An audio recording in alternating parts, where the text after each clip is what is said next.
गुरुकुल में आप सभी का स्वागत है। मैं अजय आज आपके लिए एक नई इन्फॉर्मेशन लेकर आया हूं और ये इन्फॉर्मेशन बहुत ही धमाकेदार है। तो हमारे साथ जुड़ जाइए जल्दी से और हमारे चैनल को टॉपर्स गुरुकुल को जल्दी से सब्सक्राइब कर लीजिए। मेरा नाम है अजय और मैं अभी करेंटली पीएचडी का स्कॉलर हूँ। और मैं जेआरएफ क्वालिफाइड हूँ। बीए ऑनर्स मेरा बीएचयू से है, एमए मेरा जेएनयू से है। तो ये तो रहा मेरे बारे में। अब जल्दी से हम लोग उस न्यूज के बारे में जानते हैं जिसके बारे में आज हम लोग बात करने वाले हैं। तो दोस्तों ये न्यूज है जवाहरलाल नेहरू यूनिवर्सिटी न्यू दिल्ली से। जी हाँ, इसमें हम लोग आपको बताने वाले हैं कि जेएनयू में professor, associate professor, assistant professor की जगह निकली हुई हैं। और दोस्तों आप यहाँ पे अप्लाई कर सकते हैं कि नहीं कर सकते हैं, आप इसके लिए एलिजिबल हैं, क्या फीस रहने वाली है, क्या क्राइटेरिया है, कैसे ऑनलाइन एप्लीकेशन को अप्लाई करना है, हर चीज़ की डिटेल्ड हम लोग यहाँ पर बात करने वाले हैं। तो जल्दी से हमारे साथ जुड़ जाइए। सबसे पहले मैं आपको बता दूं कि ये जेएनयू ने जो जगह निकाली है इसमें professor, associate professor, assistant professor में आपका पे स्केल कितना रहने वाला है, आपका पे लेवल कितना रहने वाला है, तो आप लोग स्क्रीन पर देख पा रहे होंगे। मैंने हाईलाइट कर दिया है। और जो हमारा टेलीग्राम चैनल है टॉपर्स गुरुकुल ऑफिशियल, मैं वहाँ पर इस पीडीएफ को अपलोड कर दूंगा, इस नोटिफिकेशन को अपलोड कर दूंगा। तो आप उस चैनल की जो लिंक है वो आपको डिस्क्रिप्शन में मिल जाएगी, आप वहां से हमारे चैनल को भी ज्वाइन कर लीजिए। तो हर एक जो इन्फॉर्मेशन है आपको पीएचडी से रिलेटेड कोई भी इन्फॉर्मेशन हो, चाहे एडमिशन से रिलेटेड हो या कहीं पे जॉब्स निकले, असिस्टेंट प्रोफेसर, किसी भी चीज़ की कोई भी जॉब निकले एकेडमिक्स में, हायर एजुकेशन में, हम लोग हर एक इन्फॉर्मेशन सबसे पहले आप तक पहुंचाते हैं। तो दोस्तों यदि हम लोग इसका पे लेवल देखें तो जो प्रोफेसर का स्केल रहने वाला है पे का, वो आपका 1,44,200 से स्टार्ट होके 2,18,200 तक रहने वाला है। और इसके लिए क्या एलिजिबिलिटी रहने वाली है उसमें यदि हम लोग देखें तो आपके पास सबसे पहले तो पीएचडी डिग्री होनी चाहिए। उसके बाद आपके पास कम से कम एटलीस्ट 10 साल का आपके पास टीचिंग एक्सपीरियंस होना चाहिए किसी भी यूनिवर्सिटी या कॉलेज में, तब आप इसमें अप्लाई कर सकते हैं। या फिर आप एक आउटस्टैंडिंग प्रोफेशनल हो पीएचडी के साथ, तब भी आप इसमें अप्लाई कर सकते हैं। यदि आप फिर आपके पास यदि 10 साल का एक्सपीरियंस नहीं भी होगा तब भी चलेगा, तब आप लेकिन आउटस्टैंडिंग प्रोफेशनल होने चाहिए।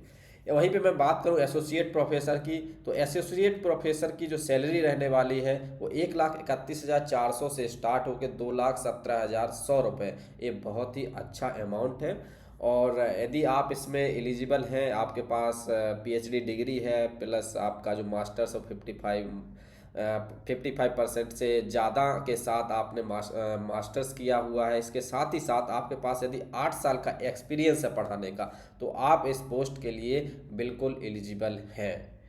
दोस्तों अभी हम जब आपको सेंटर्स की बात करेंगे आगे चल के, तो उसमें बताएंगे किस सेंटर में कितनी पोस्ट्स निकली है, किसकी निकली है, प्रोफेसर की है, एसोसिएट प्रोफेसर की है, असिस्टेंट प्रोफेसर की है।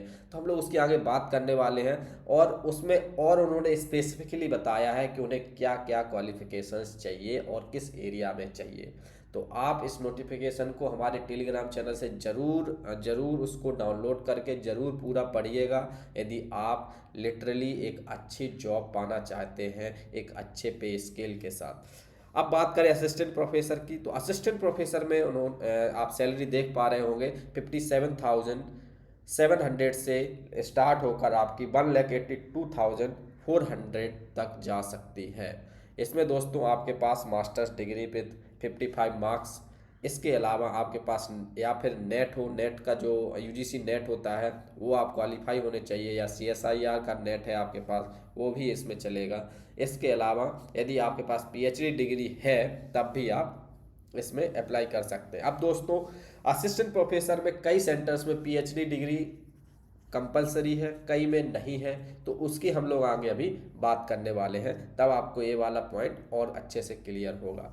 तो दोस्तों अब यदि हम यहाँ पे बात करें कि जो हमारा असिस्टेंट प्रोफेसर है उसमें यदि आपकी पीएचडी है तो उस पीएचडी में आपके क्या क्या आपको फुलफिलमेंट करनी है चीज़ों को। उसमें यदि मैं बात करूं तो आपका जो पीएचडी है उसमें आपका रेगुलर मोड में आपकी पीएचडी होनी चाहिए, आपके 2 एक्सटर्नल एग्जामिनर्स के द्वारा आपकी जो पीएचडी थीसिस है वो एवेल्युएटेड होनी चाहिए। इसके बाद आप एक ओपन जो पीएचडी वाइवा होता है उसमें उसमें आप मतलब एलिजिबल हो, यानी कि उसको आप वो आपका कंडक्ट हो चुका हो। इसके साथ ही साथ आपके 2 रिसर्च पेपर्स भी पब्लिश होने चाहिए। इसके अलावा आप 2 पेपर प्रेजेंट भी कर चुके हो, किसमें, जो जो संस्थाएं, जो जो इंस्टीट्यूट यूजीसी, आईसीएसएसआर, सीएसआईआर या इनकी सिमिलर एजेंसी के द्वारा मान्यता प्राप्त है, वहां पर आपके 2 पेपर भी प्रेजेंट होने चाहिए। तो दोस्तों, ये तो रही एक इंफॉर्मेशन कि किस किस पे पोस्ट निकली है और क्या एलिजिबिलिटी रहने वाली है। अभी आइए इसके डिटेल्ड हम लोग थोड़ा स्टडी करते हैं, इसके बारे में जानते हैं। तो सबसे पहले यदि मैं बात करूं तो school of arts and aesthetics में आप यहाँ पे देख सकते हैं कि स्कूल का नाम लिखा है, कैडर का नाम लिखा है, किस कैटेगरी में निकली है और क्या क्या क्वालिफिकेशंस रहने की ज़रूरत है, वो भी इन्होंने बहुत ही स्पेसिफिकली तरीके से इसको अपने प्रोस्पेक्टस में बताया है। इससे पहले मैंने आपको एक वीडियो बनाया था, आप हमारे चैनल में प्लेलिस्ट में जाकर देख सकते हैं। हमने जामिया में भी बात की थी कि जामिया में भी कुछ कॉन्ट्रेक्चुअल असिस्टेंट प्रोफेसर की जगह निकली हैं, लेकिन दोस्तों उन्होंने क्लियर नहीं किया था कि उन्हें पीएचडी चाहिए कि नहीं। लेकिन मुझे प्रोस्पेक्टस पढ़ के उसमें यही लगा कि उसमें पीएचडी कंपलसरी है। लेकिन दोस्तों यहाँ पे वहीं पे हमें जेएनयू के इस एप्लीकेशन फॉर्म और इनके प्रोस्पेक्टस की बात करूँ तो इन्होंने बहुत ही क्लियरली मेंशन किया है, और ये बहुत ही अच्छी बात है कि आपको आपको किसी भी तरीके का कोई कन्फ्यूजन नहीं होगा। आप यहाँ पे देखें कि आपको यहाँ पे साफ साफ लिखा है कि एक पोस्ट, और उस पोस्ट के आगे ही उसकी क्वालिफिकेशंस लिखी है कि आपकी क्या क्या एलिजिबिलिटी, आपके पास क्या क्या क्वालिफिकेशंस होनी चाहिए। यदि आपके पास वो एलिजिबिलिटी है, आपके पास वो क्वालिफिकेशंस है, तो आप उस पोस्ट के लिए ऑनलाइन अप्लाई कर सकते हैं। इसकी लास्ट डेट और फी स्ट्रक्चर की भी हम लोग अभी आगे बात करेंगे। तो आप लोग देख पा रहे होंगे कि school of arts and aesthetics में यदि हम लोग देखें तो एसोसिएट प्रोफेसर, फिर एसोसिएट प्रोफेसर की लगभग आप लोग देखें तो 8 पोस्ट एसोसिएट प्रोफेसर की अलग अलग कैटेगरी में अवेलेबल है।